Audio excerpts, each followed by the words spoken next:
بسم اللہ الرحمن الرحیم ایاک نعبد و ایاک نستعین۔ میرے پاکستانیوں، کل میں نے آپ کو سائفر کے متعلق بتایا کہ وہ سائفر کی کہانی کیا تھی۔ میں نے کل بھی اپنی قوم کے سامنے یہ رکھا کہ یہ بجائے FIA اس کی انکوائری کرے، اس کی سپریم کورٹ کے چیف جسٹس کو اپنے نیچے ایک پینل بنانا چاہیے اور تب انکوائری کرنی چاہیے۔ اور وہ میں یہ کیوں کہہ رہا ہوں؟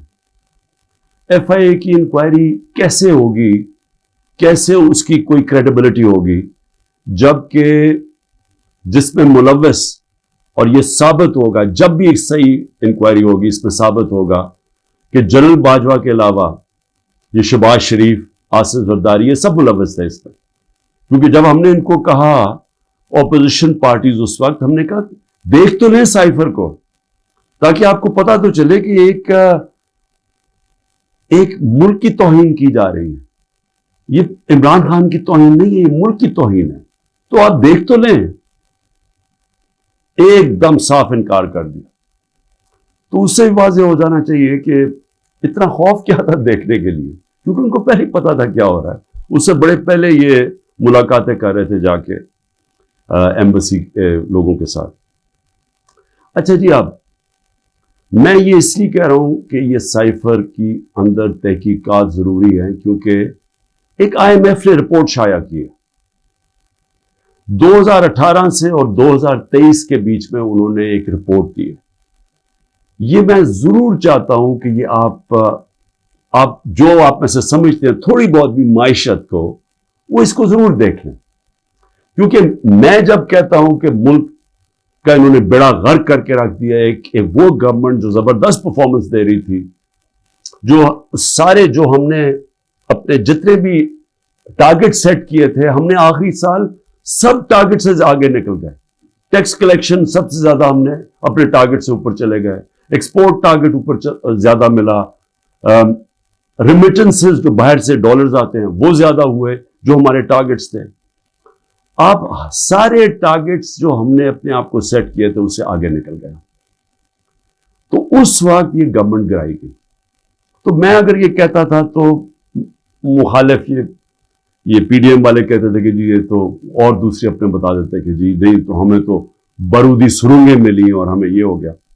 لیکن اب IMF کی رپورٹ آئی، اس سے پہلے بھی ضرور اکنامک سروے آف پاکستان پڑھ لیں، جو ان کے دور میں پچھلے مئی میں شائع ہوا تھا، ان کے دور میں ہوا تھا، جو ابھی بھی شائع ہوا، ذرا اسے ضرور اس سے بھی دیکھ لیں۔ وہ کیا چیز سامنے آتی ہے کہ جب ایک سازش کے تحت جنرل باجوہ نے ایک سٹنگ گورنمنٹ کو گرایا، تو اس قوم کو کتنی تکلیف اٹھانی پڑی اور اٹھا رہی ہے تکلیف۔ اس میں IMF کی رپورٹ میں یہ واضح ہو جاتا ہے کہ جو ہمیں حکومت ملی تھی 2018 میں، ایک بینکرپٹ حکومت ملی تھی، سب سے بڑا کرنٹ اکاؤنٹ ڈیفیسٹ تھا، جسے کہتے ہیں بیرونی خسارہ سب سے زیادہ تھا 2018 میں۔ اس حکومت کو جب حکومت ملی، تو جو ہم نے اصلاحات کی اور مشکل فیصلے کیے، اس کی وجہ سے ملک صرف یہی نہیں کہ اس بحران سے نکل گیا، بلکہ کرونا، IMF بھی اب کہتا ہے کہ جو کرونا کا جس طرح ہم نے اس کا سامنا کیا، اتنے بڑے چیلنج کا، ایک وبا جو ایک صدی میں ایک دفعہ آتی ہے، اس کا جس طرح ہم نے چیلنج کیا، وہ تعریف کرتے ہیں اس کی، کہ جس طرح ہم نے ملک کو ایک کرائسس سے نکالا۔ اور پھر وہ یہ بھی کہتے ہیں کہ ہمیں مسئلے کیا ہے، جس کو کہتے ہیں کموڈٹی سپر سائیکل۔ تیل کی قیمتیں اونچی چلی گئیں، کرونا کے بعد ایک ساری انرجی کی قیمتیں اوپر چلی گئیں، ساری دنیا میں چلی گئی۔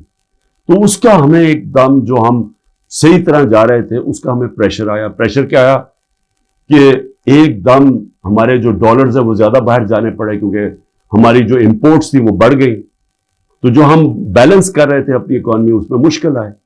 اور ہم نے کیا کیا، ہم نے اپنے لوگوں کو مہنگائی سے بچانے کے لیے، کیونکہ تیل کی قیمت بہت اوپر چلی گئی تھی، ساتھ پھر یوکرین کی جنگ کا جیسی خطرہ شروع ہوا تو تیل اوپر جانا شروع ہو گیا، تو ہم نے تیل کی قیمت نیچے رکھی، پٹرول اور ڈیزل کی قیمت نیچے رکھی، تو اس کا وہ کہتے ہیں کہ ہاں انہوں نے سبسڈی زیادہ دے دی اپنے لوگوں کو بچانے کے لیے مہنگائی سے، لیکن انہوں نے ساتھ ساتھ یہ بھی تعریف کی کہ ہم نے جو قدم اٹھائے اس نے اکانومی کو سنبھال لیا تھا۔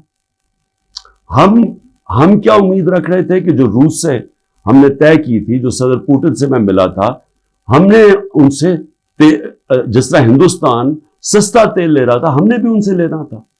اور میٹنگ کے بعد صدر پوٹن نے اپنا انرجی منسٹر بھیج دیا تھا، حماد اظہر جو ہمارے پیٹرولیم منسٹر تھے، ان سے ملاقات ہو گئی تھی۔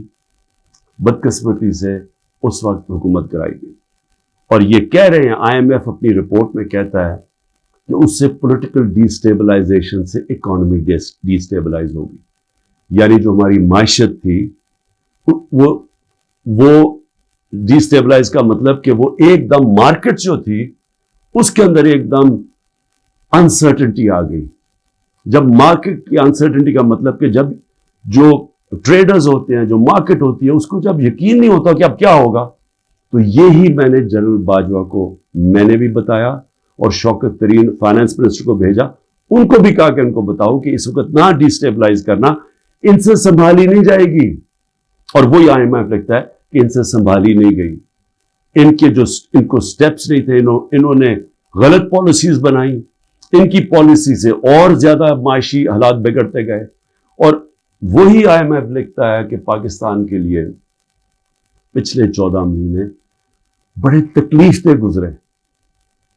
تو یہ تو میں کہہ رہا تھا تب سے، اور یہ میں بڑی دیر سے لگا ہوا تھا کہنے کہ یہ جو بھی یہ رجیم چینج کیا، جو سازش کی گئی، اس کی قیمت پاکستانی قوم نے اٹھائی۔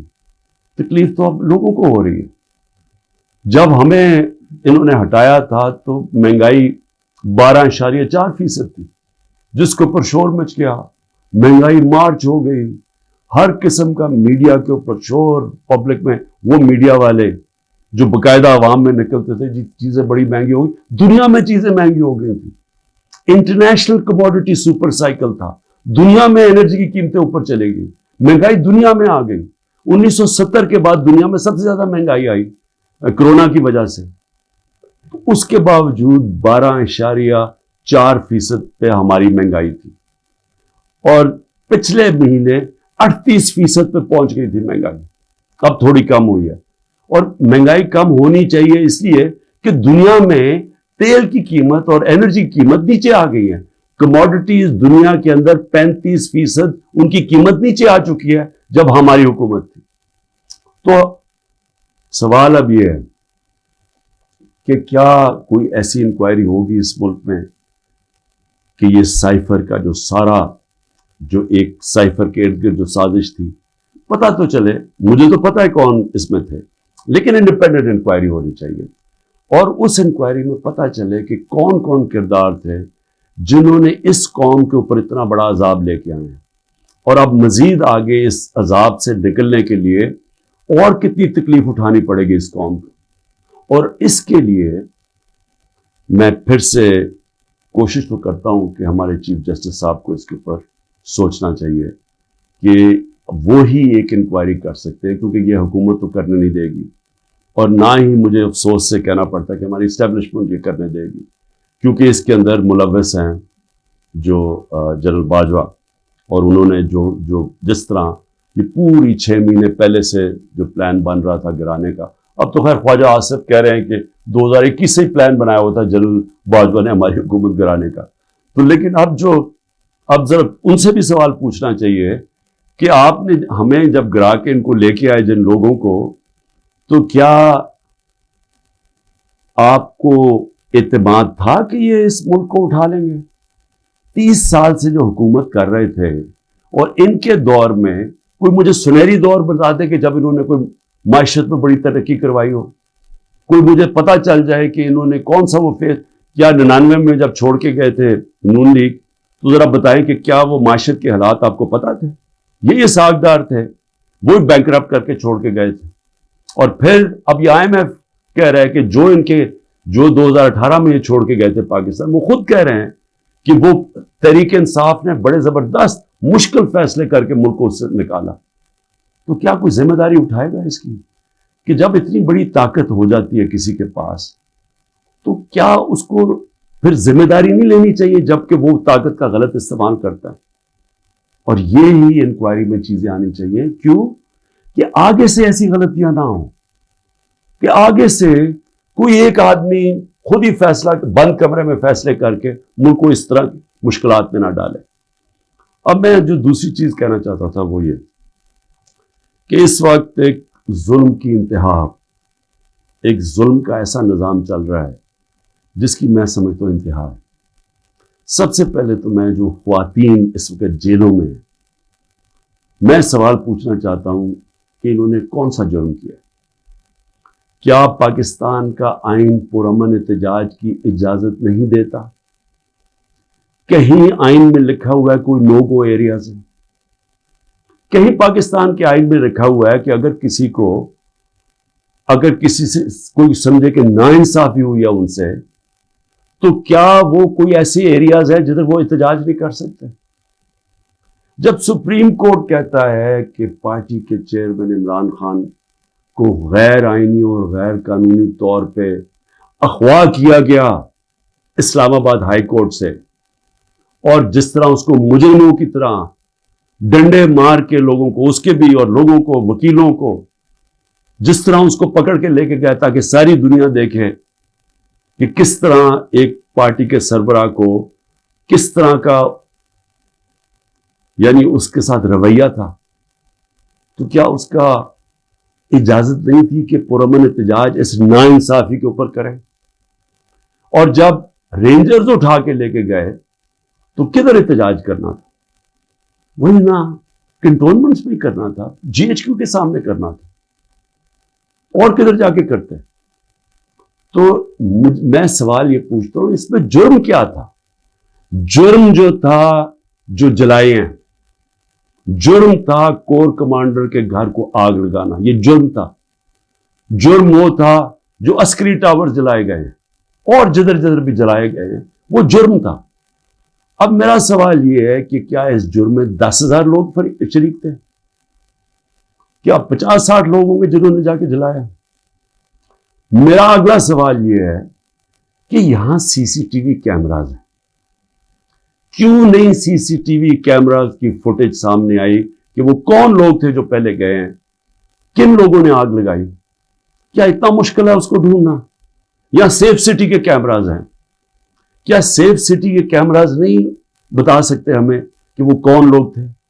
کیونکہ ہم سب چاہتے ہیں کہ ان کو سزا ملے، لیکن اس کی آڑ لے کے یہ کرنا کہ پوری پارٹی کے پیچھے پڑ جانا، جدھر پارٹی کے لوگ ہیں ان کے اوپر، ان کے گھروں میں گھس جانا، نہ ان کی عورتوں کو دیکھنا، نہ بچوں کو دیکھنا، نہ رشتہ داروں کو دیکھنا، جو آئے تو اسے پکڑ کے جیلوں میں ڈال دیں.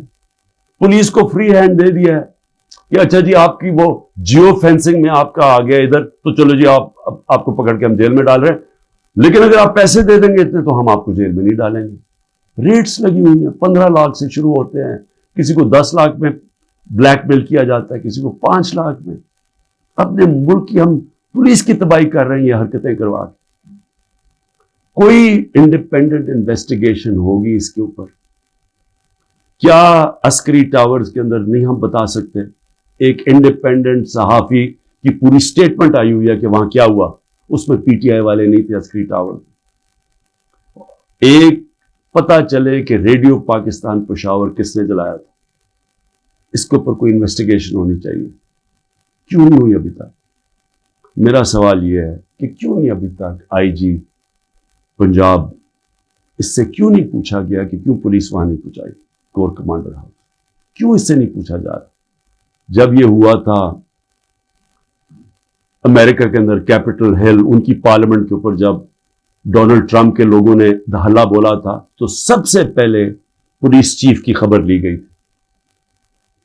اور مجھے یہ پھر سے میں پوچھنا چاہتا ہوں کہ یہ جو عورتوں کو پکڑا ہوا ہے، ہماری اسٹوڈنٹس پکڑے ہوئے ہیں، لوگوں کو جیلوں میں ڈالا ہوا ہے، برے حالات میں رہ رہے ہیں، جو خبریں آ رہی ہیں باہر، کیا کیا ان سے ہوا ہے، وہاں کتنوں سے تشدد ہوا ہے، ان سے اپروور بنانے کے لیے کیا کیا ان کے اوپر ہر قسم کا ظلم کیا گیا. کہ یا کہہ دو کہ عمران خان نے کہا تھا وہاں جا کے تو فائلیں جلا دینا کور کمانڈر ہاؤس میں،